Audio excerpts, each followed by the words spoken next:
ಪುತ್ರ ಮುಸ್ಲಿಮರ ವೋಟ್ನಿಂದಲೇ ಗೆದ್ದಿದ್ದಾನೆ. ಈ ರೀತಿಯಾದಂತಹ ಹೇಳಿಕೆಯನ್ನ ಕೊಟ್ಟಿರೋದು ಸಚಿವ ಜಮೀರ್ ಅಹಮದ್. ಖಂಡ್ರೆ ಪುತ್ರ ಮುಸ್ಲಿಮರ ವೋಟ್ನಿಂದಲೇ ಗೆದ್ದಿದ್ದಾನೆ. ಬೀದರ್ನಲ್ಲಿ ಸಚಿವ ಜಮೀರ್ ಅಹಮದ್ ಖಾನ್ ಕೊಟ್ಟಿರುವಂತಹ ಹೇಳಿಕೆ ಇದು. ಮುಸ್ಲಿಮರ ಕೆಲಸವನ್ನ ಮುಲಾಜಿಲ್ಲದೆ ಮಾಡಬೇಕಾಗುತ್ತೆ. ವಕ್ಫ್ ಅದಾಲತ್ ಕಾರ್ಯಕ್ರಮದಲ್ಲಿ ಜಮೀರ್ ಕೊಟ್ಟಿರುವಂತಹ ಹೇಳಿಕೆ ಇದೀಗ ವಿವಾದಕ್ಕೆ ಎಡೆ ಮಾಡಿಕೊಡ್ತಾ ಇದೆ.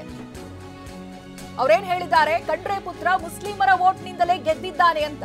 ಅಂದ್ರೆ ಸಾಗರ್ ಖಂಡ್ರೆ ಅವರ ಗೆಲುವನ್ನ ಅವರು ಗೆದ್ದಿರೋದು ಮುಸ್ಲಿಮರ ವೋಟ್ನಿಂದ ಅನ್ನೋದಾಗಿ ಹೇಳಿದ್ದಾರೆ. ಬೀದರ್ನಲ್ಲಿ ಮಾತನಾಡುವಂತಹ ಸಂದರ್ಭ ಕೊಟ್ಟಿರುವಂತಹ ಹೇಳಿಕೆ ಇದು. ಕಬರ್ಸ್ತಾನ್ಗೆ ಜಾಗ ನೀಡ್ತಾ ಇಲ್ಲ ಅಂತ ಹೇಳಿದಂತಹ ವ್ಯಕ್ತಿ ಅರಣ್ಯ ಪ್ರದೇಶದ ಜಾಗ ಆಗಿದ್ರಿಂದ ಕೊಡ್ತಿಲ್ಲ ಅಂತ ಅಳಲು ತೋಡಿಕೊಂಡಿದ್ದಾರೆ ಅಲ್ಲಿರುವಂತಹ ವ್ಯಕ್ತಿಯೊಬ್ರು. ಅಕ್ಕಪಕ್ಕದಲ್ಲಿ ಬೇರೆ ಜಾಗ ಇಲ್ವಾ ಅಂತ ಜಮೀರ್ ಆ ಸಂದರ್ಭದಲ್ಲಿ ಅವರು ಕೇಳಿದ್ದಾರೆ.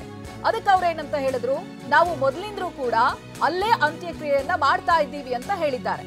ಆ ನಂತರದಲ್ಲಿ ಜಮೀರ್ ಈಶ್ವರ್ ಖಂಡ್ರೆ ಜೊತೆ ಮಾತನಾಡ್ತೀನಿ ಅಂತ ಹೇಳಿದ್ದಾರೆ. ಇವೆಲ್ಲವೂ ಕೂಡ ಒಂದು ಕಾರ್ಯಕ್ರಮದಲ್ಲಿ ನಡೆದಿರುವಂತಹ ಘಟನೆ. ಬಟ್ ಇದು ಈ ಹೇಳಿಕೆ ಬಹಳ ವಿವಾದವನ್ನ ಹುಟ್ಟು ಹಾಕ್ತಾ ಇದೆ. ಸಾಗರ್ ಖಂಡ್ರೆ ಗೆದ್ದಿರೋದು ಮುಸ್ಲಿಂ ಮತಗಳಿಂದಾಗಿ ಅನ್ನೋದಾಗಿ ಜಮೀರ್ ಹೇಳಿದ್ದಾರೆ.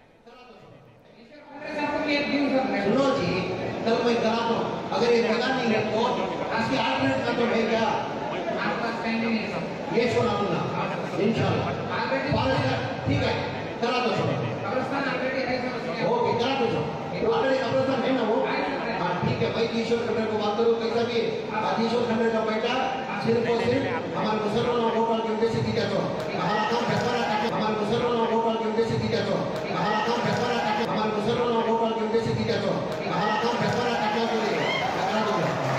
ईश्वर खंडर साहब को एक दिन सुनो जी, कल मैं करा तो अगर ये जगह नहीं है तो इसकी आल्टरनेट का तो है क्या आपका स्टैंडिंग है सब ये सुना दूंगा इंशाल्लाह ठीक है करा दो कब्रिस्तान ऑलरेडी है ओके करा दो ऑलरेडी कब्रिस्तान है ना वो हां ठीक है भाई ईश्वर खंडर को बात करो कैसा भी ईश्वर खंडर का बेटा सिर्फ और सिर्फ हमारे मुसलमान वोटर के उद्देश्य दिया तो हमारा काम फैसला करके हमारे मुसलमान वोटर के उद्देश्य दिया तो हमारा काम फैसला करके हमारे मुसलमान वोटर के उद्देश्य दिया तो हमारा काम फैसला करके करा दो ईश्वर खंडर साहब को एक दिन सुनो जी, कल मैं करा तो अगर ये जगह नहीं है तो इसकी आल्टरनेट